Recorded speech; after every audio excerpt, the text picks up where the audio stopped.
I often find myself looking at the state of America, looking and watching what the government is doing. I see the insane policies that they are pushing about things as simple as man and woman, about things as simple and natural as father and son or mother and daughter. I see the contempt that they have for America, the American way of life, and the American people. I see the tyrannies and injustices which they attempt to pass or which they complete behind the scenes, behind closed doors. And seeing all of these things, you have to wonder, it is natural to wonder, what would they be like? What would they be doing if Americans did not own guns? Just how tyrannical, just how full of contempt would they be for Americans if they did not have the ability to resist them? Well, to answer that question, all we need to do is look to our northern neighbor, Canada, where if you see a transgender woman and you call it him, you will be arrested, you'll be thrown in jail, you'll be fined.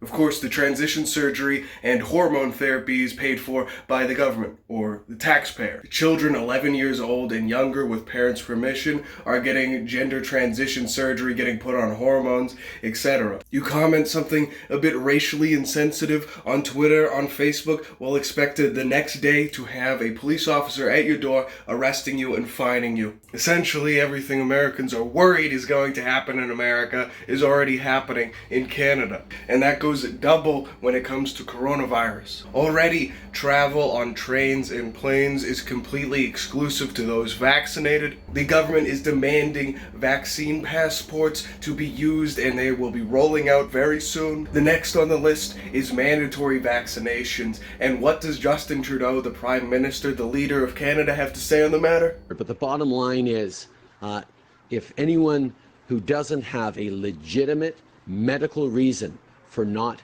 getting fully vaccinated chooses to not get vaccinated, there will be consequences.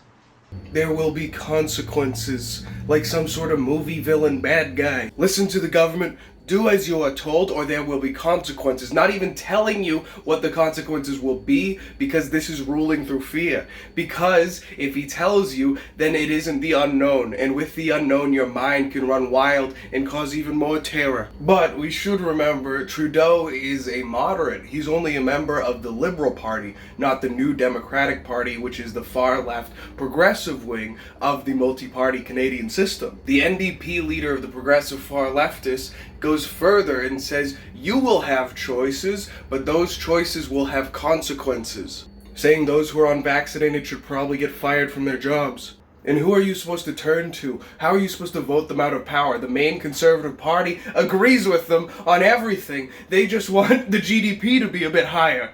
The only party that cares about the people of Canada is the People's Party of Canada, which is essentially Canada First. It is a new party, obviously, 1% in the last election. It's polling at 6% now, but other than that, all of the mainstream pretty much agrees all down the board. There's no conservatives in the entire government except for the PPC. So in summary, Canada is the entire progressive billet of policies. There's essentially no free speech whatsoever, and they are attempting to make it more strict and more punishable by federal law in subsequent hate speech laws. And you are sort of just told by the government how the world is to be, and the entire government, conservative, liberal, far left, are all marching in lockstep with these progressive, leftist, radical Democrat ideas. If you do not do as the government wishes, if you do not listen to the word of the government as you would listen to the word of God, they will ruin your entire life. They will stomp you into the ground with the power of the entire state. Do not let